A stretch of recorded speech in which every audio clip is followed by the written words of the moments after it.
SIPৰ জৰিয়তে এজন মানুহে সাধাৰণ মানুহে আমাৰ নিচিনা সাধাৰণ মানুহে মানে ফাইনেন্সিয়েল ড্ৰিম পূৰণ কৰিব পাৰেনে বাৰু? ডেফিনেটলি পাৰিব। মানে কিমানমান বছৰ কণ্টিনিউ কৰিব লাগিব?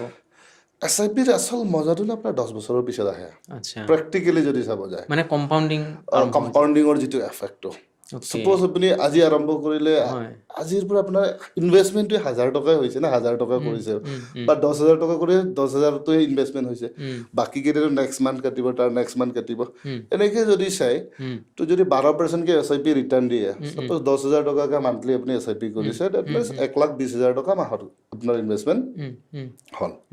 তো 10 বছৰ আপোনাৰ 12 লাখ টকা 12 লাখটো গৈ আপোনাৰ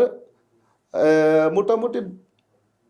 ডবলৰ ওচৰা-ওচৰি হয় 10 বছৰত। 10 বছৰতে 10 বছৰত হয় হয় এতিয়া তাৰ মেইন হেৰিটো এতিয়া 10 বছৰটো 12 লাখটো ডবল হ'ল মানে মোটামুটি 22-23 লাখ টকা আপোনাৰ আহি যায় আৰু হৈ গ'ল তো এতিয়া 10 বছৰ এক মাহৰ পৰা যদি চাই আপোনাৰ 22 লাখ টকা ইনভেষ্টমেণ্ট হৈ আছে না ওকে তাৰ কম্পাউণ্ডিং এফেক্টটো 22 লাখৰ ওপৰত হ'ব ওকে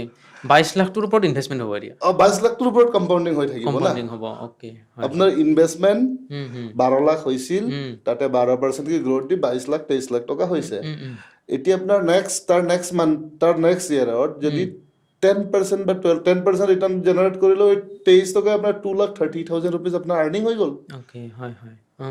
এই বস্তু ৰটেট হৈ গৈ থাকিব ওকে তো মেইন হেৰিটো 10 বছৰ 15 বছৰ 20 বছৰলৈ যদি SIP চলাব পাৰে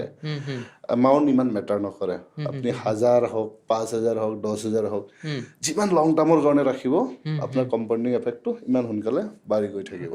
এইটো মানে পাৱাৰ অফ SIP মানে এইটো power of compounding power of SIP বুলি ক'লে যদি SIPৰ পাৱাৰটো আমি দেখা পাওঁ যেনিবা লাষ্ট ইয়েৰৰ পৰা মাৰ্কেট 20ৰ পৰা 24লৈ ধমাধম একদম পুৰা গ্ৰথ দি আছিল মাৰ্কেটে